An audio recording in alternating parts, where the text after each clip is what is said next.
Hello hello everyone, welcome to robotic EVS channel. मैं हूं शुभम अकेला और आज हम इस आर्डिनो यूएनओ की इंटरनल स्ट्रक्चर और इसकी पूरी आर्किटेक्चर देखने वाले हैं। जैसे कि आप यहाँ पे देख पा रहे होंगे, इसमें बहुत सारे ये प्रोसेसर्स हैं, ये एनालॉग इनपुट पिन है, आउटपुट पिन है, या फिर ये सारे जो भी छोटे छोटे कंपोनेंट्स हैं, चाहे वोल्टेज रेगुलेटर है, इनपुट आउटपुट पिन है, प्रोग्रामिंग केबल यहाँ पे डालते हैं, और ये सारे जितने भी कंपोनेंट्स हैं ना, इन सब के बारे में मैं एक्सप्लेन करूंगा, एक एक छोटी छोटी कंपोनेंट के बारे में। तो चलिए स्टार्ट करते हैं इस आर्डिनो के आर्किटेक्चर के बारे में जानने से।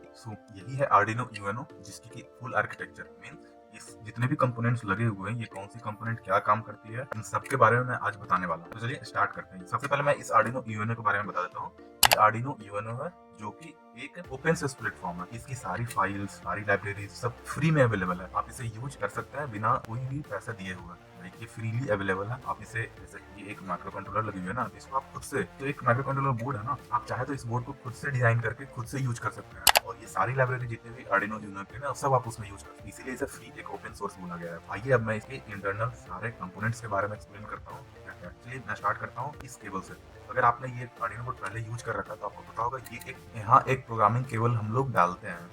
ये है इस टाइप की केबल, हम इसमें कनेक्ट करते हैं। कनेक्ट करने के बाद इसमें प्रोग्राम अपलोड करते हैं और साथ ही साथ पावर भी मिल जाता है। सो ये एक प्रोग्राम अपलोड करने के लिए, तो इससे हम प्रोग्रामिंग करते हैं। अब आइए, इसके बगल में एक फ्यूज लगी हो, आप जैसे गोल्डन कलर की देख रहे हो ना, ये गोल्डन कलर की, ये एक फ्यूज है। जैसे कि हमारे घर में नॉर्मल फ्यूज होता है, सेम यही फ्यूज है। वो नॉर्मल फ्यूज का क्या काम है, अगर एक्सेस करंट फ्लो हो तो हमारे पूरे घर के जितने भी अप्लायंसेस लगी हुई हैं उन सबको प्रोटेक्ट कर ले। सेम काम यहाँ भी होता है। अगर कुछ एक्सेस करंट इसके द्वारा, या फिर ये डीसी जैक लगी हुई है ना, मैं बताऊंगा आगे, डीसी जैक के उधर कुछ एक्सेस करंट अगर फ्लो होती है तो ये उसे प्रोटेक्ट कर लेती है। ये खराब हो जाएगी और हमारे पूरे बोर्ड को बचा लेगी। आइए इसके बाद ये डीसी जैक, जैसे हमारे मोबाइल्स में भी, जैसा कि हम लोग सारे मोबाइल्स, इलेक्ट्रॉनिक डिवाइसेस सब में एक चार्ज करने के लिए या फिर पावर सप्लाई करने के लिए एक पोर्ट लगी हुई है। उसी तरह से ये एक डीसी पोर्ट है जिसमें की 12 वोल्ट तक पावर जा सकती है। समझ गया? इसमें हम 12 वोल्ट तक पावर सप्लाई कर सकते हैं, डीसी करंट। इसी, अब चूंकि आपको पता है कि ये बोर्ड जो है 5 वोल्ट पे ऑपरेट होती है। ओके, अगर मैंने इसे 12 वोल्ट दिया तो फिर इस आर्डिनो में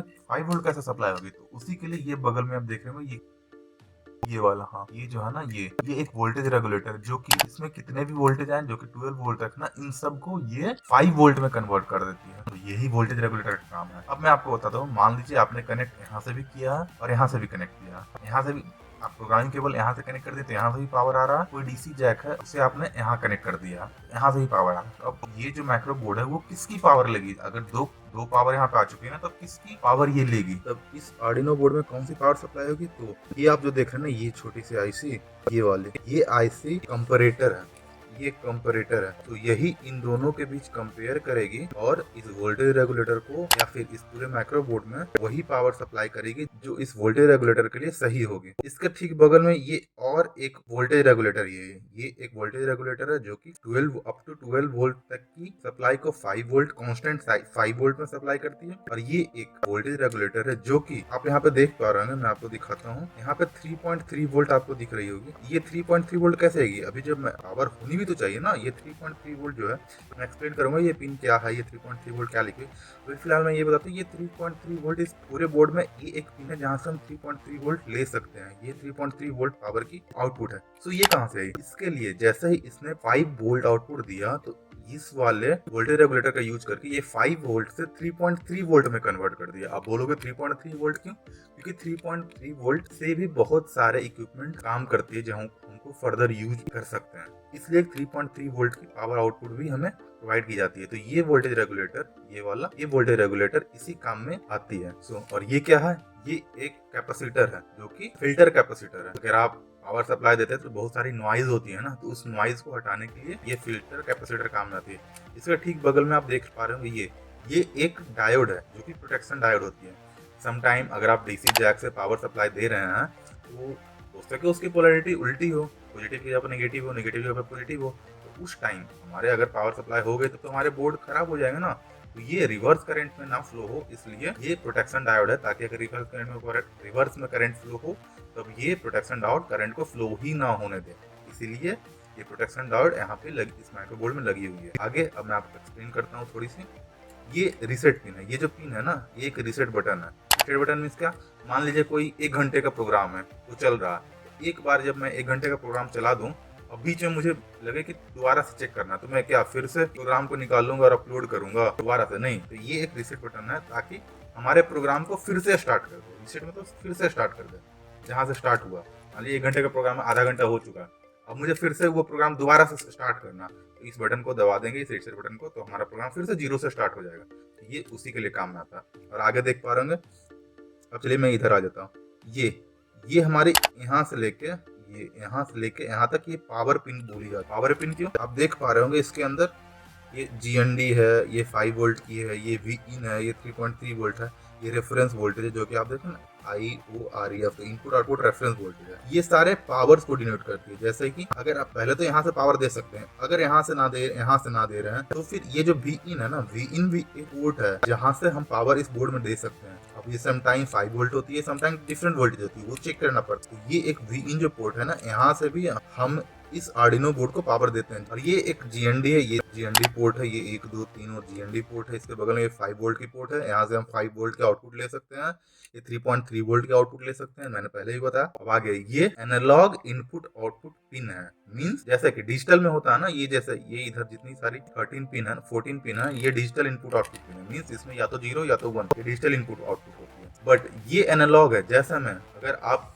सेंसर यूज कर रहे हैं, जैसे में आप अगर IR सेंसर यूज कर रहे हैं, तो उस IR सेंसर में बस 2 ही आउटपुट होती है, या तो पॉजिटिव या तो नेगेटिव। ओके, मींस या तो डिटेक्ट करते हैं या तो नहीं डिटेक्ट करते, तो उसके लिए हम ये यूज कर सकते हैं। But let's suppose temperature sensor है, तो उस टेम्परेचर सेंसर को यूज करने के लिए आप टेम्परेचर बताते हैं, different temperature, like 1 degree Celsius, 2 degree, 3 degree, 5 degree, 30 degree, 40 degree, ये डिफरेंट टेम्परेचर है। तो ये 2 ऑन और ऑफ में नहीं बताया जा सकता ना, उसके लिए एनालॉग इनपुट होते हैं, एनालॉग आउटपुट होते हैं, तो उसके लिए ये सारे एनालॉग इनपुट आउटपुट हैं।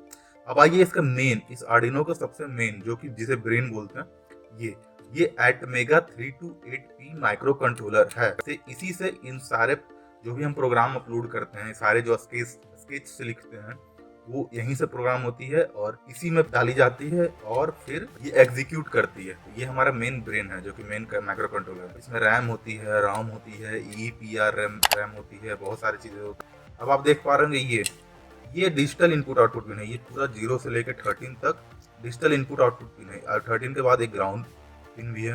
अभी मैं एक्सप्लेन करता हूँ। तो ये डिजिटल इनपुट आउटपुट पिन है, जिसमें कि 6 जो आप ये जो देख रहे हैं ना ऐसे करके, ये 3 5 6 9 10 11, ये PWM पिन है, मींस पल्स विड्थ मॉड्यूलेशन। जैसे कि मैं सिंपली एग्जांपल देके बताता हूँ। ब्राइट मतलब LED है, उसकी ब्राइटनेस हम कंट्रोल कर सकते हैं ना, ब्राइटनेस ज्यादा कम, थोड़ा ज्यादा थोड़ा कम, बहुत ज्यादा बहुत कम, या फिर हम मोटर की स्पीड तो मैनेज कर सकते हैं ना। तो ये सारे जो PWM पिन है ना, 11 10 9 6 5 3, ये सारे यूज होते हैं उन्हीं PWM पिन के जैसा, कि मोटर की स्पीड कंट्रोल कर सकते हैं, या फिर LED की ब्राइटनेस कंट्रोल कर सकते हैं। और ये जो देख रहे हैं ना, ये एक ऑसिलेटर है, ये एक क्रिस्टल ऑसिलेटर है। ऑसिलेटर मींस ये 16 मेगाहर्ट्ज की फ्रीक्वेंसी जनरेट करती है। तो जैसे कि इस माइक्रो कंट्रोलर को वर्क करने के लिए हम कोई भी प्रोग्राम अपलोड करते हैं, तो वो वर्क करेगा ना, तो साइकिल्स होता है ना, कि साइकिल में वर्क करेगी, कितनी स्पीड वर्क करेगी, तो उसी के लिए फ्रीक्वेंसी जनरेट करती है, जो कि 16 मेगाहर्ट्ज की फ्रीक्वेंसी होती है। तो इस आर्डिनो यूनो में जितने सारे कंपोनेंट्स है, मैंने लगभग एक्सप्लेन कर दिया। ओके, तो ये रही हमारी आज की वीडियो। आज आपने इस आर्डिनो की पूरी इंटरनल आर्किटेक्चर देखी, ये इसमें कौन सी कंपोनेंट है और वो कंपोनेंट क्या काम करती है, ये की पूरी डिस्कशन और पूरी जानकारी आपने ले ली। इस आर्डिनो को यूज करके हम बहुत सारे प्रोजेक्ट बना सकते हैं। आप डिस्क्रिप्शन में जाइए, वहाँ पे इस आर्डिनो को यूज करके बहुत सारे project like smart street light, automatic street light, smart dustbin, automatic fire alarm, ये सारे चीजें नीचे डिस्क्रिप्शन में दी गई लिंक है, आप उसे क्लिक करके आप वहाँ पे जाकर सीख सकते हैं कि कैसे बनाते हैं। तो आप इस आर्डिनो को यूज करके सारे प्रोजेक्ट अपने घर पे जरूर बनाइएगा। इस आर्डिनो की लिंक हमने डिस्क्रिप्शन में डाल रखी है। किसी भी तरह के डाउट, क्वेरीज और क्वेश्चन के लिए कमेंट करें, हमारी टीम आपके कमेंट का रिप्लाई जरूर करेंगे। इस वीडियो को लाइक एंड शेयर करें और हमारे चैनल को सब्सक्राइब करें इसी तरह के वीडियोस, प्रोजेक्ट एंड एक्सप्लेनेशन के लिए। तो चलिए मिलते हैं अगली वीडियो में, तब तक के लिए थैंक यू।